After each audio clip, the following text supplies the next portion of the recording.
what was the purpose of money? Between you and I, let's discuss. What's the purpose of money? What's the purpose of life? What's the purpose of materialism? What's the purpose of everything? One thing that's important that we've been discussing is wisdom. A person needs wisdom to function in this world, to be successful in this world, to be happy in this world, to have a fruitful, joyous life. One needs wisdom. Now, one of the things that Proverbs has in the later chapters, money in the hand of a fool is destructive. And that's what we see. A lot of people, foolish, are rich. And they use that money to destroy themselves. One good example was Michael Jackson. Instead of using that money productively, he changed his skin color, he changed his nose, he bought stupid Disneylands and brought kids along and probably did even molest him. That's what he did with his money. And what was his ending? Also a drug addict, and died a drug addict. Whitney Houston, good example. What a bad ending. Died in drug addiction. How many soccer players do we know, and soccer stars and athletes and all these things who amassed a lot of money only to go down because of drugs and alcohol and women and bad investment and land up with nothing? How many people have such endings? How many children have inheritance from their father that died, or that mother that died, or that uncle that died, and the parents left them millions and cars and houses, and 3 to 4 years there was nothing left of them, only shame. Why? Because they lacked wisdom to know what to do with their money.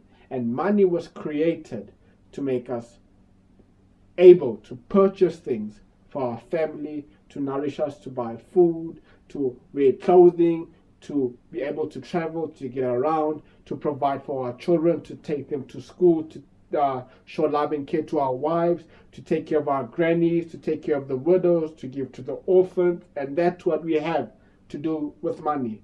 Money has a purpose of showing generosity, of caring for others, of showing people what it means to be a loving person. And anybody else who uses money for anything like that is nothing but a fool. And that's what the world is filled with. People, men, old enough to be my father. You see them in clubs, talking to the young girls, 21, 22, bringing them in their cars and showing off to them in their big houses. Lots of them, lots of these old men, old enough to be our fathers, dating young women and using their money to show them that they've made it in life, because they're going through some midlife crisis and their egos are taking a bounce at the fact that they're not what they used to be back in their days. What a sad ending. And we see that also in women that go through an old age and they have what we call nowadays cougars or sugar mummies that take young boys and young enough to be their sons and take them there to movies and let them drive their cars and live with them, because they want that young boy to worship her and to make her feel young again. And again, that's a foolish way. That's a foolish way to use money. And other people use it for game resorts and gambling and multi-casino and gold research and all kinds of things. And most of these people that have children, you'll find that they have a kid there, and don't support the kids, but just use their money for gratification, for alcohol, for parties, for restaurants, for clubs, to be known, to have a name, to have a reputation, and that's it. And what a foolish way to use money, because money was created to bring us closer to God. Now, I know that's a very disturbing statement, but what do I mean by that? Well, when I have money, I use it to buy a new suit, to go to the synagogue. I use it to give charity to the synagogue. I use it to buy spiritual books that will teach me about God. I use it to nourish myself so that I know that I have enough food in me, so that I can pray, so that I can study the Word, so that I can do things that God would have me to do. Honor God with your wealth and with the first fruit of all your income. That's another thing. Not all the money belongs to you, but 10% of everything you make, has to go back to God. That's a biblical principle. I did not make it up. I'm not after your money. I have no money on me whatsoever. But I'm not after your money. I do not want your money. But the word of God does say that first fruit of offering belongs to God. And how you choose to interpret that, whether you give it to an orphanage or whatever, I don't know. I don't have the answer to that. I don't want to say things to you that I don't know. Then your granaries will be filled and your vats will overflow with new wine. So if we honor God with the 10%, with our income, and we give him our 10%, then he will give us what's more than enough, and everything we have will overflow. So he goes back again, my son, don't despise God's discipline. That's another word again. Let's go back to that. Discipline. That one thing that people hate. Discipline. Do not despise it.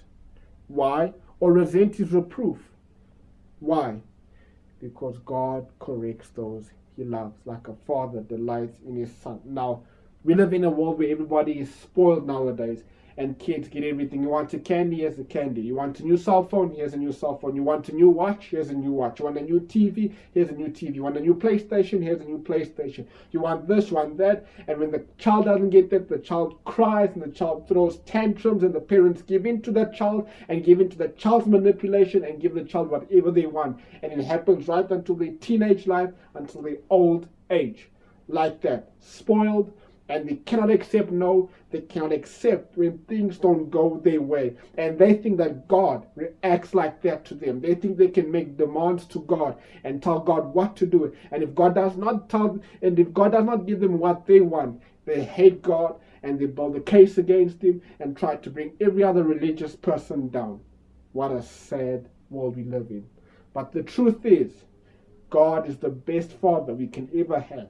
And if a father really loves their child, God, that father will correct that child, and that father will show the child which way to go. And if that child is naughty or misbehaving, that father will discipline the child. Now, I grew up with a stepfather who has been my father since I was 2 years old. A very good man, very moral person. And trust me when I say, I did not get away with everything I wanted to do. And same thing with my mother. When I wanted to leave school, when I wanted to drop out, when I wanted to go out with my friends, I had to keep curfews whether I liked it or not. And I had to go and finish school whether I liked it or not. And my bad behavior and my evil ways and my rebellious ways were not tolerated in my house. And thanks to that, till today, I benefit from that discipline, from that correction, from the fact that I was not spoiled and I did not live getting everything I want. But you see, when I was young, I would have certain friends and would go to his house and he would just talk to his mother however he wants. He'd light a cigarette in his mother's house, and that one also would just speak to others, and they would always get away with what they were doing, and there was no consequences to their bad actions. And I remember how jealous I used to be, saying, well, why can't I have parents like that? But today, those people are in a pit and they're not doing too well in life. Well, they might have money there and there, and the father might put them in business, but in general, they are degenerates. And that's what happens to a person that grows up spoiled. And God, if we really believe in God, we need to know already that we will not always have everything we want. And God will not always cry to our wombs and give us everything, every sweet and candy and things like that. But God will correct us. If we sin, if we do something wrong, if we violate his principles, if we act against him, God will act and he will correct us, because he loves us like a father delights in his son. And we did not despise his discipline, and we did not hate his correction. Happy is the person who finds wisdom. And that's where real happiness comes from. And we're living in a world where everybody's taking pills, anxiety attacks, depression attack, maniac attacks, and he has ADD and BBD and HDC and all these types of things that these people that are educated have made up, that come from nowhere and they never existed 50 years ago. And people are depressed and on tablets and sleeping pills, and they go to shrinks and therapists and all these things trying to find happiness. But here's where happiness is. Happy is the person who finds wisdom, the person who acquires understanding, for her profits exceeds that of silver. Gaining her is better than gold. She is more precious than pearls. Nothing you want can compare with her. Now, I'm not wealthy at all. I'm not rich at all. Matter of fact, as I'm doing this, I'm unemployed with no money in my bank account. But if it's one thing I have, is I have peace, I have serenity, I have God in my life, I have His comfort, I have His fellowship, I have everything I want inside my heart. I sleep at night like a little baby with nothing to worry about because God takes good care of me. And I have His wisdom. I might not have that degree or the master's degree or everything like that.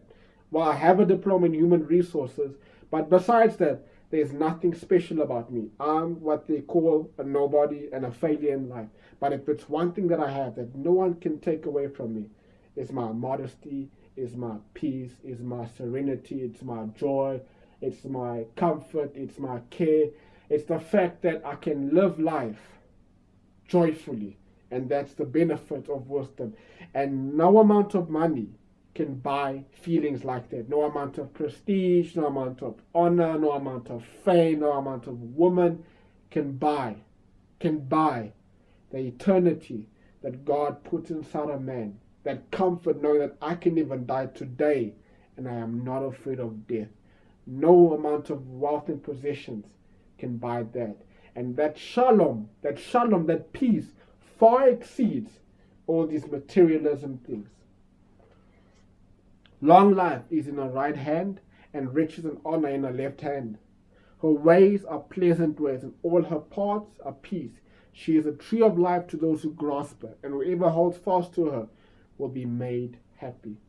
And this is where true happiness comes from. It is not the fact that you have 1,000 rand in your pocket, but you can have $100 in your pocket. It's how, through wisdom, you learn how to use that money. If you have 1,000 rand and you just use that money for drugs, gambling, prostitutes, alcohol, all kinds of debauchery, immoral things, that money is not good for you. But if I have $100 and I use it to give charity, to buy bread, to get a haircut, to do things that are productive to my life, and I help other people with that money, and I do not destroy myself for the $100, that person is far much more better off than the person that's living a sinful life with all his money. God, by wisdom, founded the earth. By understanding, He established the heavens. By His knowledge, the deep springs burst open and the dew condensed from the sky. Now, why does it bring this? Talking about atheism now. It says a lot, but by wisdom, and this book is based on that, seeking wisdom, seeking truth, seeking discretion, seeking understanding, seeking wisdom. And that's what we need to seek. We need to seek wisdom. We need to seek the wisdom of God, not of this world, not of professors, not of teachers. The wisdom of God. We need to seek that. And He's saying that that's the foundations of the world. That's what He used to found the world. The heavens and everything were established through wisdom, not through some big explosion or something that just happened and things came into being and I became a monkey and then I evolved into a human being. That is utter nonsense. By wisdom, everything was formed and then God spoke and the world came into being. There is a God, He does exist, and He created everything with His word, and at the beginning, wisdom established everything else. Thank you.